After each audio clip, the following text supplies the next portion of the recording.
I'm Alexander Brennan, I'm 27, and my own family tried to convince a room full of business titans that I was a broke, jobless failure, right up until the moment my face appeared on national television as a billionaire CEO.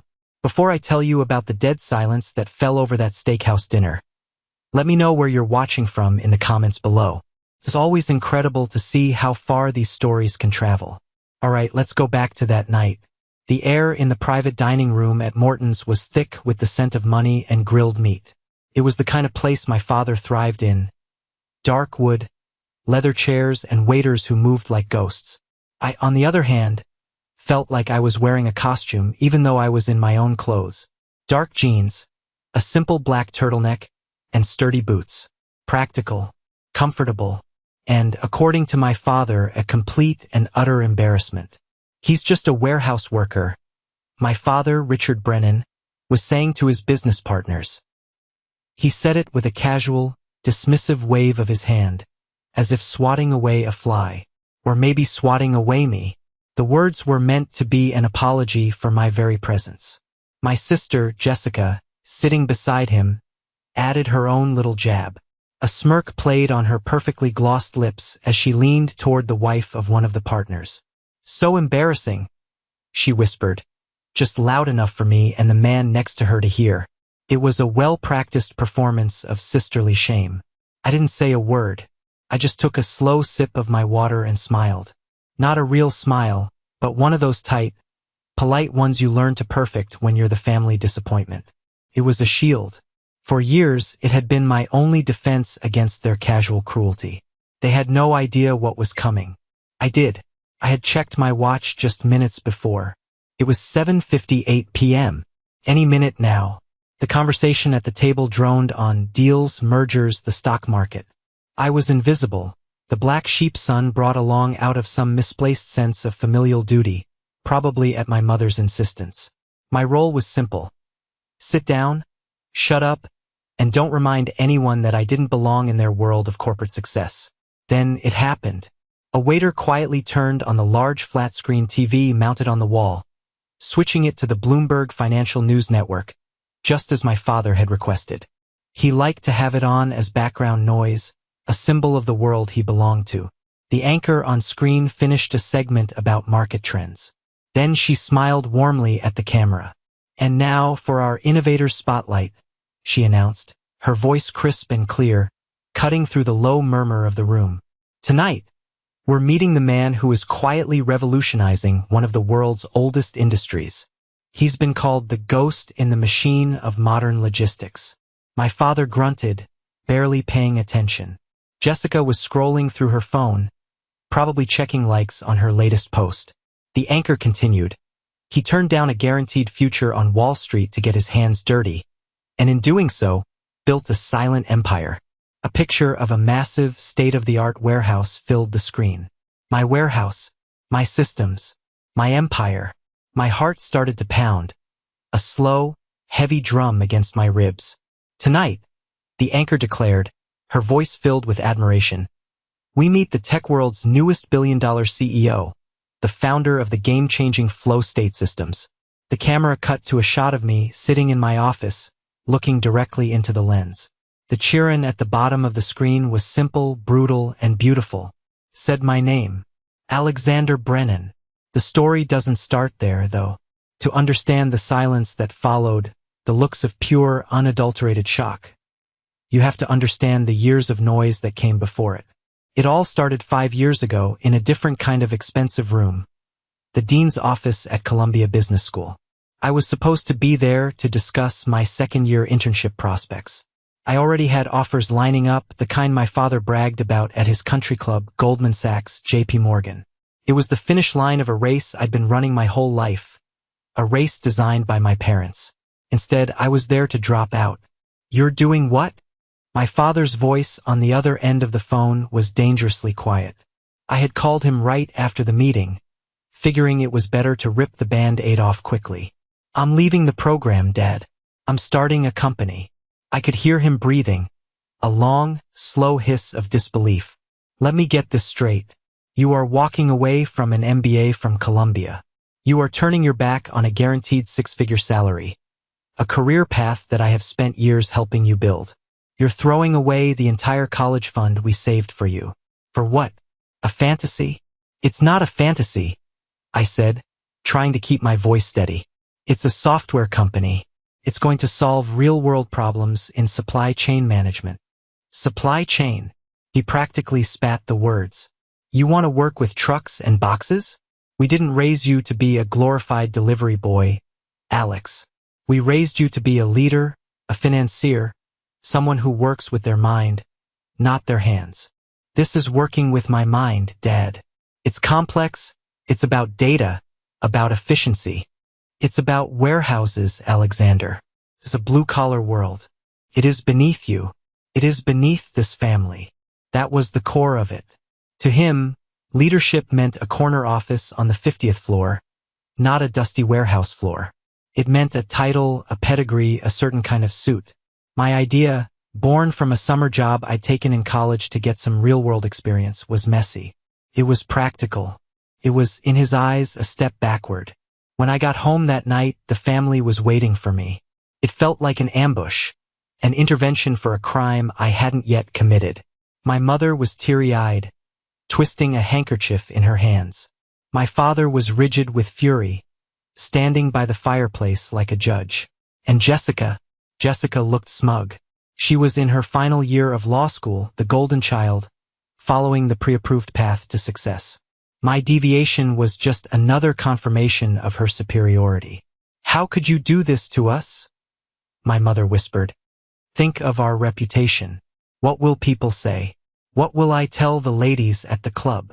Maybe you can tell them I had the guts to build something myself, I countered, my own anger starting to simmer. Or maybe they'll say you failed, Jessica chimed in, filing her nails with a detached air. That you couldn't handle the pressure of real business school. That's what I'd think. That night, my father laid down the law. You do this, you're on your own.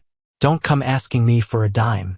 When this little project of yours inevitably fails, don't expect me to bail you out. You'll have to find your own way to pay back every penny of that college fund you've wasted. Consider it a loan with interest. He said it with a cruel certainty, as if he was already looking forward to my failure. I looked at their faces, disappointed, angry, dismissive, and in that moment, something inside me hardened.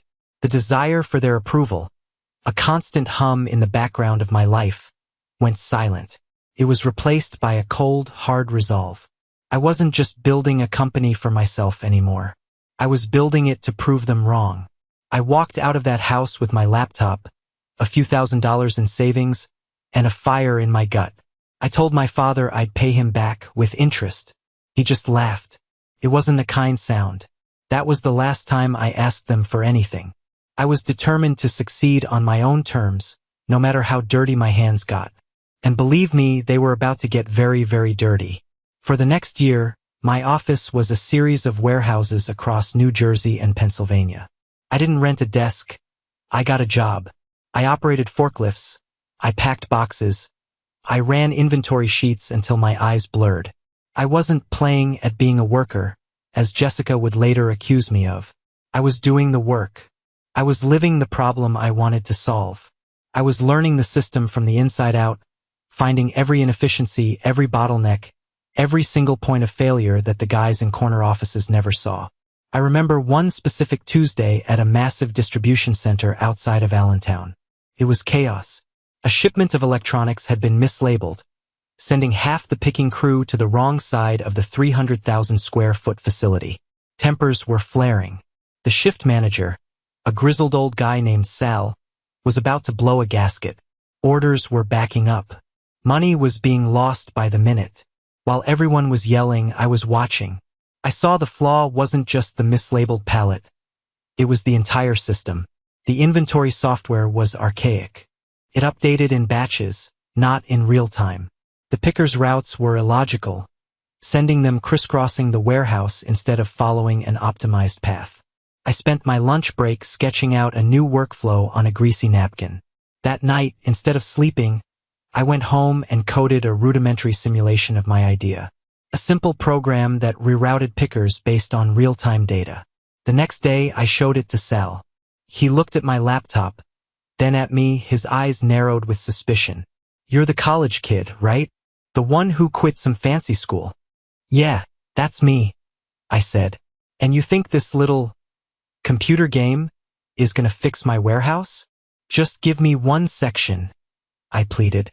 Section C. Let 2 of your guys use my pick path for 1 shift. If it doesn't work, I'll clean the loading dock toilets for a month. Sal grunted, but something in my voice must have convinced him. He agreed. By the end of the shift, the 2 pickers in Section C had processed 30% more orders than anyone else.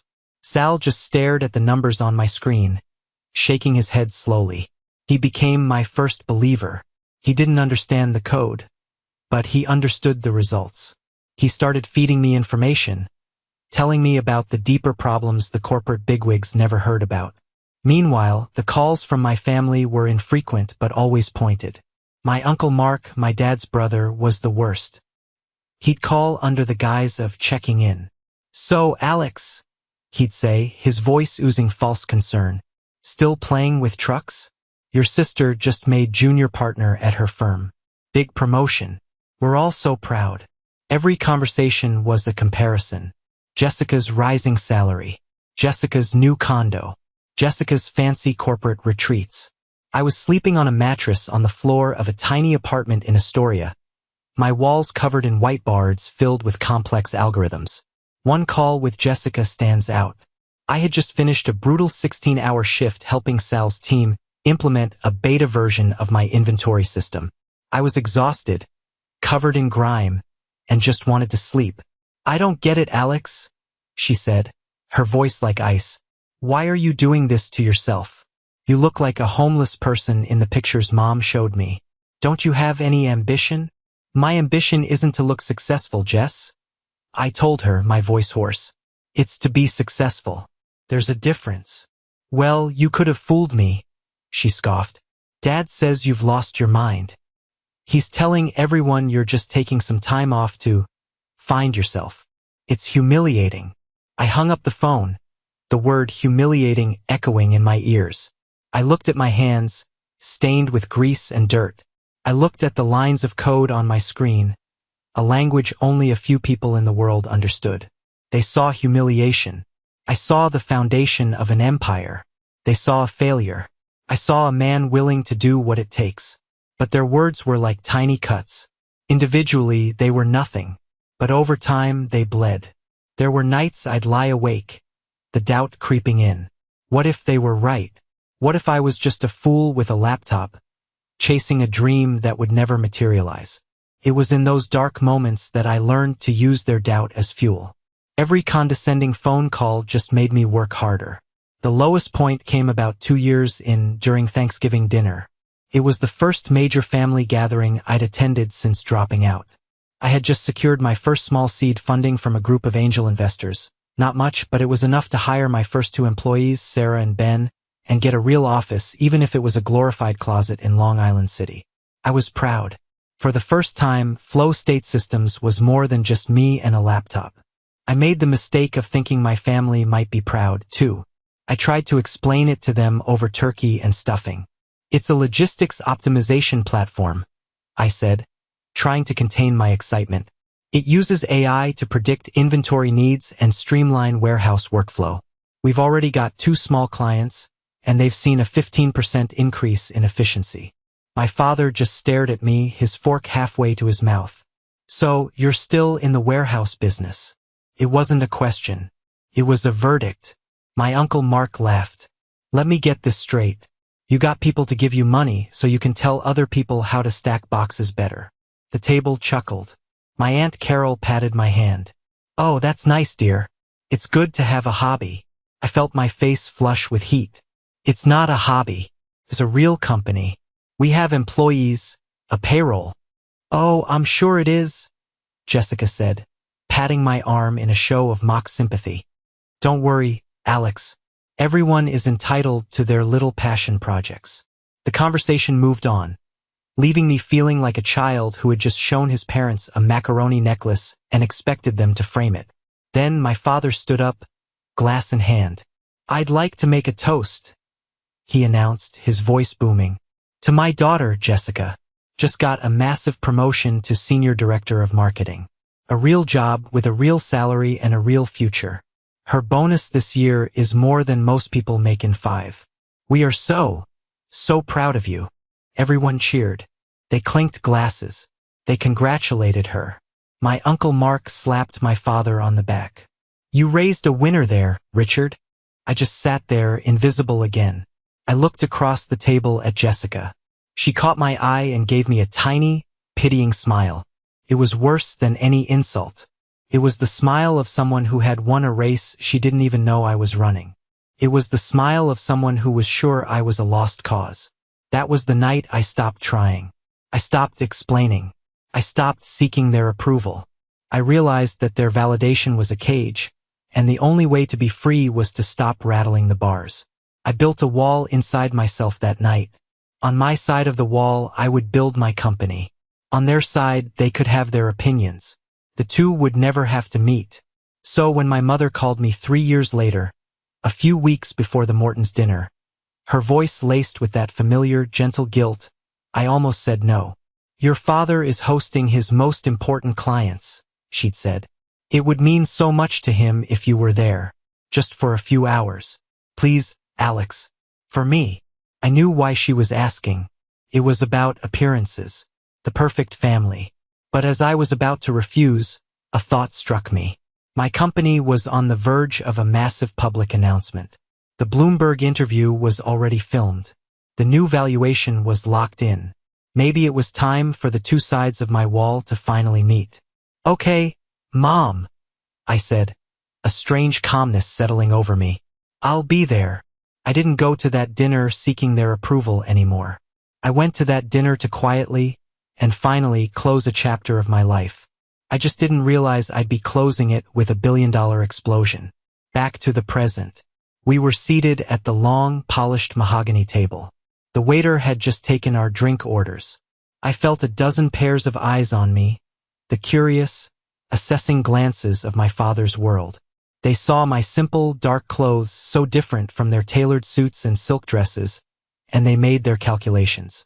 My father, ever the showman, decided to address the elephant in the room, me. Everyone, this is my son, Alex, he said, the words heavy with forced politeness. He's between opportunities right now, taking some time to figure things out. I didn't flinch. I just offered a small, neutral smile. Actually, I said, my voice calm and even, I run a logistics software company. He waved his hand dismissively, just as he had on the phone all those years ago. Yes, he works at warehouses. Fascinating stuff. We're hoping he'll transition to something more professional soon. A man named Robert Vance, one of my father's biggest clients, looked at me with a flicker of interest. He seemed like a decent guy, sharp and inquisitive. Another man, a corporate lawyer named David Chun, also tilted his head slightly, a thoughtful expression on his face. But before either could speak, Jessica leaned in. Don't mind Alex, she said with a stage whisper that carried across the table. He's in his building character phase. Has been for about 5 years now. The laughter was polite, but it still felt like a punch to the gut. The old anger, the familiar sting of humiliation, began to bubble up inside me. But I pushed it down. Not tonight. Tonight I was just an observer. I was here to watch the final act of a play they had written. The waiter set a glass of expensive scotch in front of my father and a simple club soda in front of me. Still not drinking? My father asked, his tone implying it was another one of my strange, unsophisticated habits. A man can't close a deal without a good scotch in his hand, son. I have a major software deployment tonight, I said simply. Need to keep a clear head. Jessica snorted. A software deployment? Alex, you're not conducting a divorce settlement or launching a hostile takeover. You're probably just updating the inventory list for a shipment of toilet paper. I looked at her, really looked at her. Her life was a series of perfect Instagram posts, promotions, vacations in Tuscany, charity galas. Her success was shiny and easily understood. Mine was complex, hidden behind firewalls and lines of code, buried in the unglamorous heart of commerce. She didn't dismiss me because she was evil. She dismissed me because she couldn't comprehend a world where value wasn't measured by job titles and designer handbags. Something like that, I said, turning my attention to my club soda. There was no point in arguing. You can't explain the color blue to someone who has chosen to see the world in black and white. They had their narrative and they were sticking to it. But I had a secret, a narrative of my own, and it was about to go live to an audience of millions. The appetizers arrived, tuna tartare and shrimp cocktails. The conversation shifted to a new corporate merger, a topic where my father and his guests were on solid ground. I was content to remain silent, a ghost at the feast. But Robert Vance, the client, wasn't done with me. He turned to me, his expression genuinely curious. "Logistics software, you said?" he asked, ignoring my father's attempt to steer the conversation back to golf. "That's a tough space. Very competitive. What's your angle? Are you focusing on trucking routes? Shipping manifests?" For a moment, I was tempted to tell him everything. To talk about our proprietary AI, our predictive analytics, the way we were shaving millions off the operating costs of our clients. But then I looked at my father's face, tight with anxiety, and Jessica's, bored and impatient. It wasn't the time. "We focus on optimizing the last mile," I said, keeping it simple. "Making warehouse operations more efficient." "Fascinating," Robert said, leaning forward. "We have a massive supply chain. Our logistics budget is a nightmare. Keeps our lawyers busy, that's for sure. What kind of companies do you work with?" Before I could answer, my father jumped in, his laugh a little too loud. "Oh, it's mostly small, local businesses, Robert. Startup stuff. Alex is still getting his feet wet." He shot me a look, a clear warning. "Do not embarrass me. It's entry-level logistics work," he added, for good measure. "Helping them organize their inventory, that sort of thing." I could have told them. I could have mentioned that our biggest client was the fourth largest retailer in the entire country. I could have said that the software deployment I was monitoring tonight was for that very client, a multi-million-dollar deal that would onboard 47 of their distribution centers onto our platform simultaneously. I could have mentioned that Flow State Systems had 127 employees and was projected to do $340 million in revenue that year. But what would have been the point? They wouldn't have believed me. Their image of me was set in stone. I was the dropout, the failure, the boy playing with boxes. Any claim to the contrary would have been dismissed as a desperate lie. Jessica, sensing the conversation was lingering on me for too long, decided to deliver the killing blow. "Honestly, Robert, don't encourage him," she said, waving her fork dismissively. "He's been telling us he runs this huge company for years. But he still works out of his apartment and drives a beat-up old Honda. I have an office in Long Island City," I corrected her calmly. 12,000 square feet. "And I drive a Honda because it's reliable, not because I can't afford something else." She just rolled her eyes, a perfect, theatrical expression of disbelief. "Sure you do, Alex. And I'm sure your salary is just fantastic. Tell me, does it even cover rent in this city?" The question hung in the air, a direct, vulgar challenge to my manhood and my success, all wrapped up in a condescending package. "I do all right," I said quietly. The conversation moved on, leaving me in the dust once again. But something had shifted.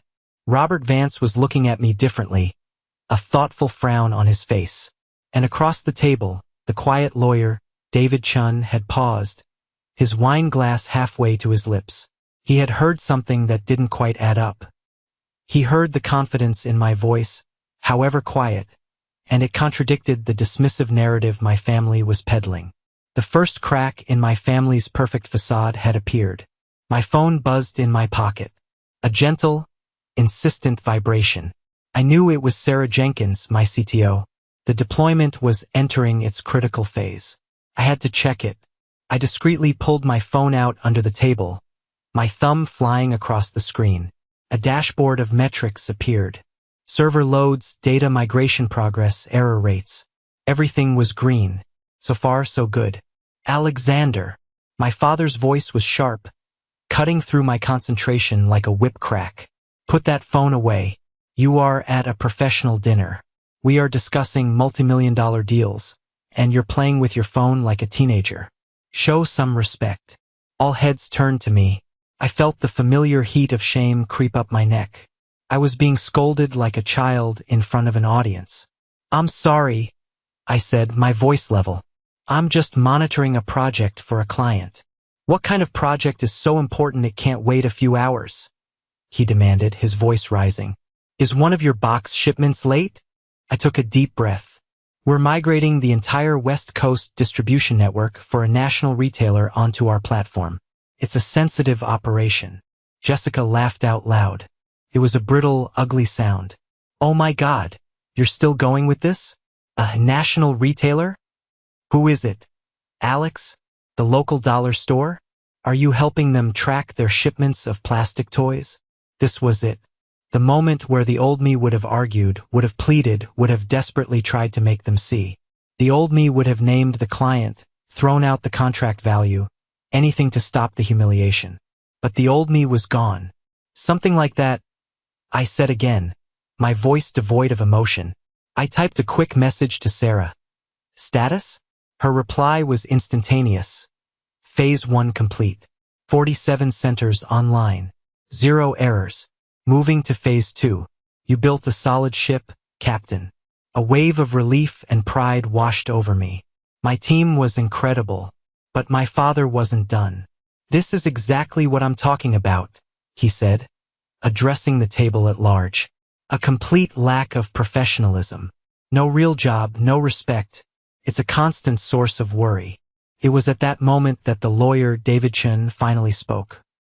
He hadn't said much all evening, but his voice was clear and precise. Excuse me, Richard, he said, his eyes on me. What did you say the name of your company was? I was surprised by the direct question. Flow State Systems, I replied. David Chen's eyebrows shot up. A flicker of recognition crossed his face. He looked at me, then at my father, and then back at me. The gears were turning in his head. Flow State, he murmured to himself. He pulled out his own phone, his fingers beginning to tap on the screen. I saw the shift. The power dynamic, for the first time all night, was no longer completely controlled by my father. An outside variable had been introduced. A piece of data that didn't fit their equation of my failure. I put my phone back in my pocket. I leaned back in my chair, and I made a decision. I wouldn't say another word to defend myself. I was done. The truth had its own momentum now. All I had to do was wait for it to arrive. The atmosphere at the table grew strange and heavy. My father tried to restart the conversation about the merger, but his words seemed to hang in the air, lacking their earlier authority. Jessica kept glancing nervously at David Chen, who was now scrolling intently through his phone. His brow furrowed in concentration. She tried to engage the woman next to her in some light gossip, but even that fell flat. It was a quiet, tense kind of chaos. The main performance, the public belittling of Alex Brennan, had been interrupted by a member of the audience who had decided to start fact-checking the program. I sat back and watched it all unfold. For the first time, I wasn't the one squirming. I wasn't the one feeling the heat of judgment. I felt a profound sense of calm. I had spent years building my company in the shadows, letting my work speak for itself. Tonight, the work was finally going to speak to them. Robert Vance tried to bridge the awkward silence. So, Richard, about that new zoning regulation, but his heart wasn't in it. His eyes, like everyone else's, kept darting towards David Chen and his phone. Whatever the lawyer was looking for, it was clearly more interesting than zoning laws. I saw David's eyes widen slightly. He scrolled back up, read something again, and then slowly shook his head in disbelief. He had found something. My father, sensing he was losing his audience, doubled down. As I was saying, he said, his voice a little too loud, it's all about having a solid, traditional career path. Something stable. A good salary, a pension plan. Not these flights of fancy. He gave me a pointed look. It was one last, desperate attempt to reinforce his narrative before it shattered completely. He was trying to convince them, and maybe himself, that he was right, that I was the failure he needed me to be. Across the room, the waiter who had turned on the TV earlier reappeared. He picked up the remote, his movements crisp and professional. The Bloomberg network was heading into its top-of-the-hour primetime slot. The volume went up a notch, filling the silence that had fallen over our table. I knew the schedule. The Innovator's Spotlight was the lead story. My heart began to beat a little faster. The fuse had been lit. Now all I had to do was wait for the explosion. It was coming. I could feel it in the charged air of the room. The silence wasn't empty. It was full of anticipation. And David Chun was about to light the match. David Chun looked up from his phone. He took off his glasses, polished them slowly with a napkin, and put them back on. The small, deliberate actions drew every eye in the room. He looked directly at me, then at my father. The entire table fell silent. "Richard," David said, his voice cutting through the tension like a knife. "Your son is being modest." My father forced a laugh, a harsh, nervous sound. "Modest? David, the boy thinks running a delivery app is the next big thing. He's—" "Flow State Systems," David interrupted, his voice firm. He wasn't talking to my father anymore. He was addressing the room. "They're the leading platform for warehouse automation and supply chain optimization. They're not a startup, Richard. They're the market leader." A collective, sharp intake of breath seemed to circle the table. Jessica's face had gone pale. I saw her hand tremble as she reached for her water glass. David continued, his eyes fixed on his phone screen. "I'm looking at an article in Forbes right now. The Quiet Giant Revolutionizing Logistics. It's about your son's company." He looked up. "It says Flow State did $340 million in revenue last year. $340 million. The number just hung there in the air. It was an impossible, absurd figure that didn't compute with the image of the warehouse worker my father had so carefully crafted. My father stared at David, his mouth slightly agape. That's a typo. It must be 340,000, maybe." "I don't think so," David said, scrolling further. He let out a low whistle. "And it says here they've raised significant venture capital." He looked at me, a question in his eyes. I decided to answer. It was time. "Series A was $12 million from Lightspeed Venture Partners," I said, my voice quiet but clear in the silent room. "Series B was $45 million from Sequoia Capital." The names landed like bombs. Sequoia Capital. In the world of business and tech, that name was royalty. It was the ultimate stamp of approval. It meant you weren't just a company. You were a phenomenon. It was a name my father and everyone at this table knew and revered. Robert Vance looked as if he'd been struck by lightning. "Sequoia? You're backed by Sequoia." I just nodded. Jessica looked from me to her father, her eyes wide with confusion and a dawning horror. "What is he talking about? Dad? This is a joke, right? This is some kind of stupid, elaborate joke." But it wasn't a joke. And the punchline was just about to be delivered. Not by me, but by the anchorwoman on the television screen right behind my father's head. The introductory music for the next segment began to swell. Just as Jessica's frantic question hung in the electrified air, the familiar, upbeat theme music of the Innovator's Spotlight began to play from the television. Everyone's head swiveled towards the screen, as if pulled by an invisible string. The anchor appeared, smiling. "If you've ever ordered a package online," she began, her voice resonating with authority, "chances are you've been touched by the work of our next guest, though you've probably never heard his name." A slickly produced montage began to play. Footage of massive, humming warehouses, fleets of delivery trucks, and complex graphics showing data streams flowing across a map of the United States. It was my company's promotional reel, the one we showed to major investors. I recognized the footage from our Nevada facility. My father was frozen, his steak knife held motionless over his plate. Jessica's hand was clamped over her mouth, her perfectly manicured nails digging into her cheek. Her eyes were wide, darting from the screen to my face and back again, unable to process what she was seeing. "He's the man who built the invisible engine behind e-commerce." The anchor's voiceover continued, the founder of a company that has quietly become one of the most essential and most valuable players in the global supply chain. The montage ended and the screen cut to a shot of me. Not the me in the dark jeans sitting at their table, but the CEO me. I was in my office, a clean, modern space with floor-to-ceiling windows overlooking the city. I was wearing a crisp button-down shirt, no tie. I looked relaxed, confident, authoritative. I looked like a stranger to them. The anchor's voice returned. And the most remarkable part of this story? He's only 27 years old. I watched my father's face. The confusion, the disbelief. It was all melting away, replaced by a look of pure, slack-jawed shock. His entire perception of me, of his own son, was being systematically dismantled in front of his most important colleagues. This wasn't just a revelation. It was a public humiliation of his own judgment. Then came the final, devastating blow. The anchor looked directly into the camera, a note of awe in her voice. Flow State Systems has just closed a new round of funding, she announced, which now values the company at a staggering $1.3 billion. Billion. The word echoed in the silent room.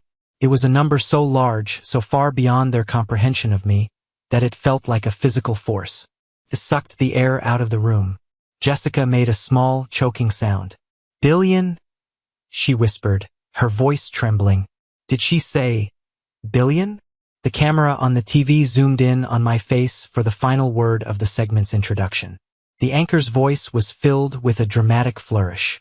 Tonight, we talked to the man himself, the founder, the CEO, and with a 68% stake in his company, the tech world's newest billionaire, Alexander Brennan. My name, my full name, spoken with reverence on national television. The silence that followed was absolute. It was heavier and more profound than any shouting match we'd ever had. It was the sound of a world being turned completely upside down. It was the sound of their narrative, the one they had clung to for 5 long years, shattering into a million pieces. It was the sound of my new reality crashing down upon them. The interview began to play. I watched myself on screen talking about algorithms and automation, about the future of logistics. But I wasn't really listening to the words. I was watching my family.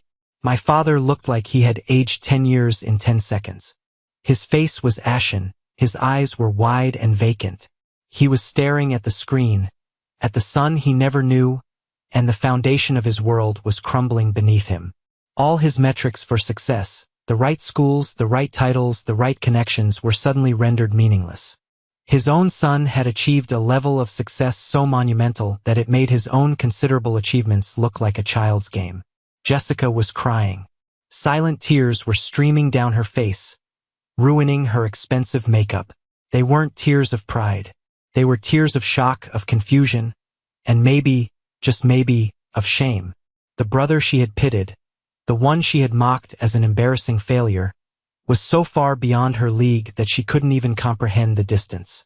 The entire social hierarchy of their family, with her at the top and me at the bottom, had just been obliterated. It was in that moment, at the absolute peak of this strange, painful, and deeply satisfying vindication, that my phone vibrated. A different kind of notification. It wasn't my CTO. It was my father's. His phone, on the table next to his untouched plate of food, began to ring. The caller ID flashed on the screen, visible to everyone nearby. Charles Morrison, Dean, Columbia Business School. My father stared at the name as if it were a ghost. He fumbled for the phone, his hands shaking, and answered it. Charles? He croaked. Yes, I'm fine. What can I do for you? He listened, his face growing paler with every passing second. He kept glancing from the phone to me, his eyes filled with a new, terrifying kind of understanding. This wasn't a business call. It was something else. Yes, he finally managed to say, his voice barely a whisper. Yes, he's my son. He listened again, nodding numbly. I see. A donation? For the entrepreneurship fund. He closed his eyes. I see. Yes. Thank you for calling. He hung up the phone, placing it back on the table with a clatter. He looked at me, And for the first time in my life, I saw fear in my father's eyes. "That was the dean," he said to the silent table. "He was calling to thank me, to thank our family." He swallowed hard. "Alex just made a donation to the school's entrepreneurship program, the one he dropped out of." He took a ragged breath. $1.2 million. The second explosion right after the first. It wasn't just that I had money. It was that I was giving it away on a scale he couldn't imagine. I wasn't just a success. I was a philanthropist, a benefactor, a pillar of the very establishment he worshipped, the one he accused me of disrespecting. The interview on the TV ended. The screen cut to a commercial for a luxury car. The spell was broken, and the new reality began to sink in. This is the moment that changed everything, when I finally took back control of my own story.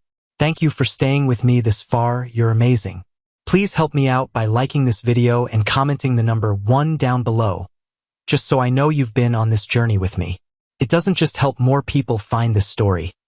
It lets me know that my experiences mean something to someone out there. Your support is the biggest motivation for me to continue sharing the rest of this journey. The silence was finally shattered by the frantic buzzing of another phone. This time it was Robert Vance's. He glanced at the screen, his eyes widening. "It's my CEO," he said, a note of disbelief in his voice. He quickly typed a reply.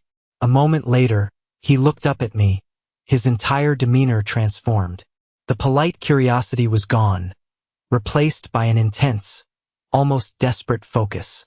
"Alex," he said, his voice urgent. "My boss, the CEO of a Fortune 500 company, wants to know when you can meet. He wants to talk about a potential partnership. He says, and I quote, 'Do whatever it takes to get in a room with him.'" The whiplash was staggering. 10 minutes ago, I was the embarrassing son, the charity case. Now, I was the gatekeeper to a billion-dollar company, and a man my father deeply respected was practically begging for a meeting through his top lieutenant. My father just stared, speechless. He had spent the whole night trying to impress these men, and in a single moment, I had become the one they needed to impress.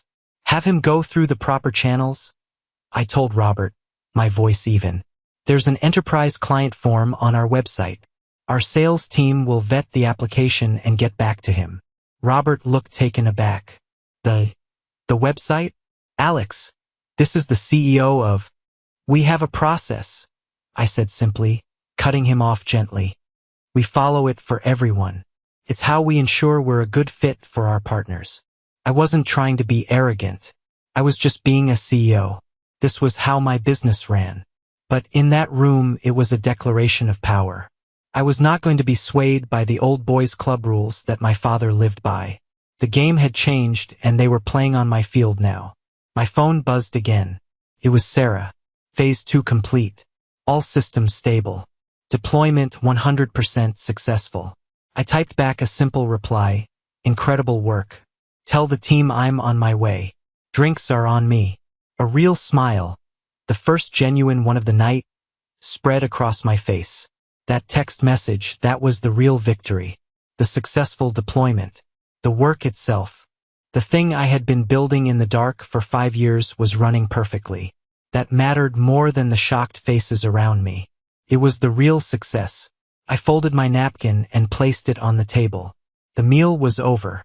As I stood up to leave, my father finally found his voice. "Alex, wait." He stood up, his chair scraping against the floor.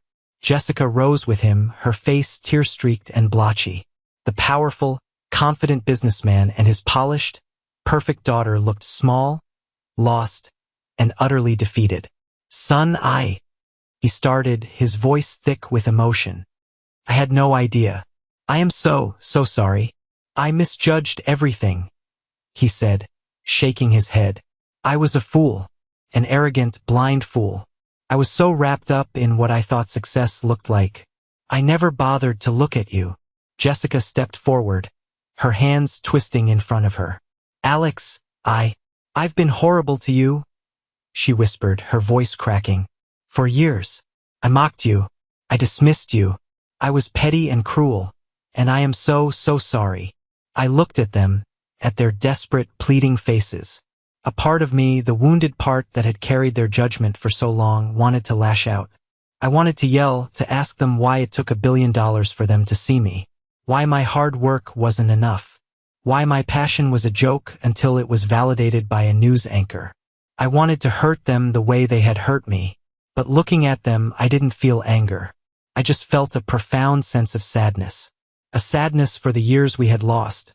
For the relationship we could have had if they had just bothered to look past their own rigid definitions of success. I took a deep breath. "I don't need an apology," I said, and their faces fell. "I just need you to understand." I looked my father in the eye. "You didn't misjudge my company, Dad. You misjudged me. You decided I was a failure the day I walked out of Columbia because I didn't fit into the box you built for me." I turned to Jessica. "And you weren't horrible to me because you thought I was a failure. You were horrible to me because the idea that I might succeed on my own terms, in a way you didn't understand, was threatening to you." "I accept your apologies," I said, my voice softening slightly. "But things have to change. I'm not that kid you can dismiss at the dinner table anymore. I'm not going to fight for your approval. You either see me for who I am, or you don't." With that, I turned and walked out of the private dining room, leaving them standing there in the wreckage of their own making. I didn't look back. I had a team to celebrate with. I had a future to build. A few weeks passed. The dust began to settle. The story of the Mortons' dinner became a strange, surreal memory. My life, however, had never been more real. I didn't celebrate my success at some Michelin star restaurant. I celebrated it at a loud, cheerful, slightly sticky pub in Long Island City, just a few blocks from our office. My team was there, all 127 of them that were local. The engineers, the salespeople, the logistics coordinators, the people who had believed in flow state when it was just an idea on a whiteboard in my tiny apartment. Sarah, my CTO and my very first hire, raised her beer glass. "To Alex," she shouted over the din of the bar. "The only CEO I know who can close a Series B funding round and still remember the name of the cleaning lady's kid." The room erupted in cheers. I laughed, feeling a warmth spread through my chest that no amount of money could ever buy. These people were my real family. They had seen me at my most stressed, at my most doubtful. They had shared cold pizzas with me at 3 a.m. while we worked through a system bug. They hadn't needed a Forbes article or a Bloomberg interview to believe in me. They just did. I spent the night moving through the crowd, talking to everyone. I talked with Ben, our head of data science, about a new machine learning model he was excited about.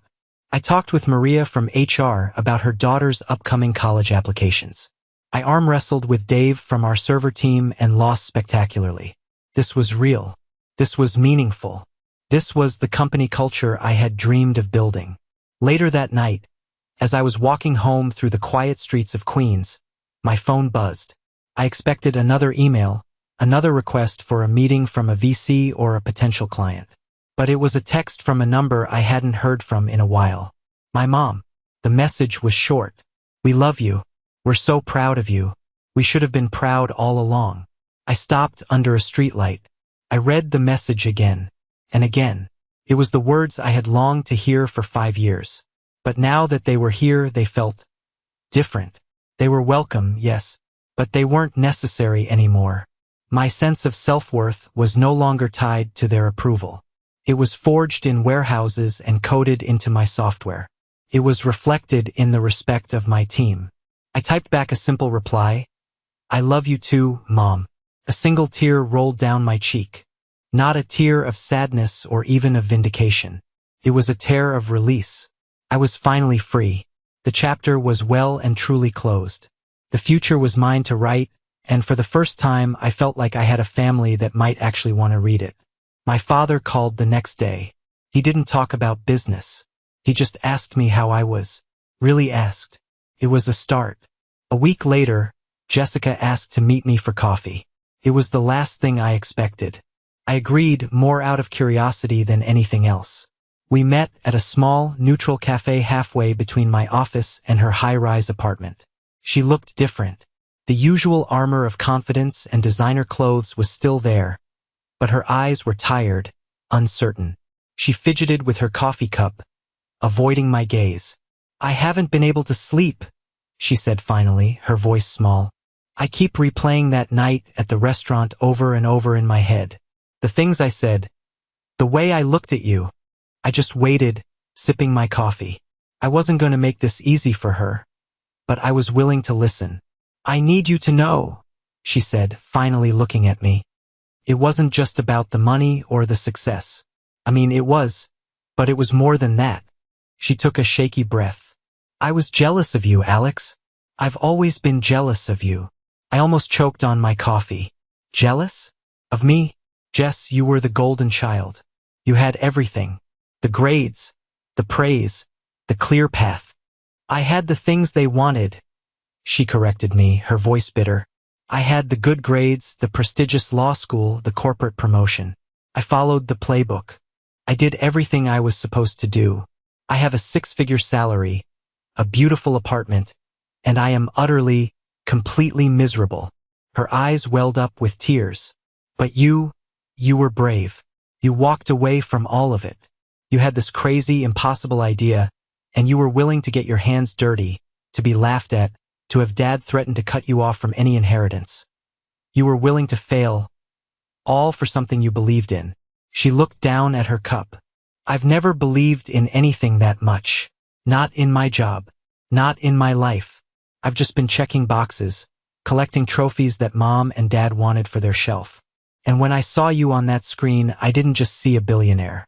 I saw someone who was free. And I hated you for it, because I was trapped. Her confession hit me harder than any of her insults ever had. For the first time, I didn't see my sister, the antagonist. I saw a person, just as lost and insecure as I had been, just hiding it better behind a wall of achievement. My fight had been against their expectations. Her tragedy was that she had met them. My anger towards her, the resentment I had held for so long, simply evaporated. It was replaced by a quiet, aching sense of pity. You're not trapped, Jess, I said softly. It's never too late to write your own playbook. She looked up, a flicker of something, maybe hope in her eyes. We sat in silence for a while after that. The unspoken truths of our lives finally laid bare between us. It wasn't a perfect resolution. It wouldn't magically erase years of hurt. But it was a start. It was the first honest conversation we'd had in our entire adult lives. And it was more valuable than any billion-dollar valuation. Today, I'm standing on the mezzanine level of our newest, fully automated fulfillment center in Nevada. Below me, a quiet symphony of robotics is playing out. Robotic arms glide with silent precision, sorting packages. Autonomous vehicles zip along designated paths, carrying goods from shelves to sorting stations. It's the physical manifestation of all those lines of code I wrote in my tiny apartment all those years ago. My relationship with my family is a work in progress. My dad is trying. He reads articles about supply chain management now. He asks me questions, clumsy but sincere. He's trying to learn my language. Jessica quit her marketing job. She's taking a sabbatical, traveling, trying to figure out what she actually wants from life. We really talk once a week. My mom just seems happier, lighter. The pressure is off. But as I stand here, watching my creation, I realize something profound. The moment of triumph wasn't at that steakhouse dinner. It wasn't seeing the shock on their faces or hearing the word billionaire attached to my name. Those were just moments of validation, fleeting and ultimately hollow. The real triumph is this: the hum of the servers, the quiet efficiency of the robots, the knowledge that a package will get to someone's doorstep a little faster, a little cheaper, a little more reliably because of the system my team and I built. It's the text from Sarah about a new breakthrough, the laughter in the pub with my team, the thank you note from a small business client whose company we helped save. The real success wasn't proving my doubters wrong. It was solving the problem I set out to solve.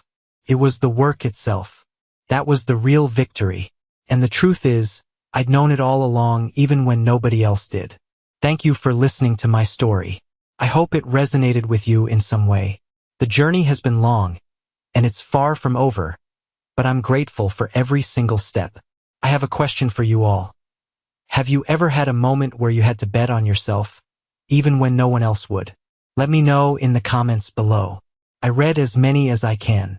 And if you'd like to hear more, don't forget to like this video and subscribe to the channel so you don't miss what's next. Thank you again.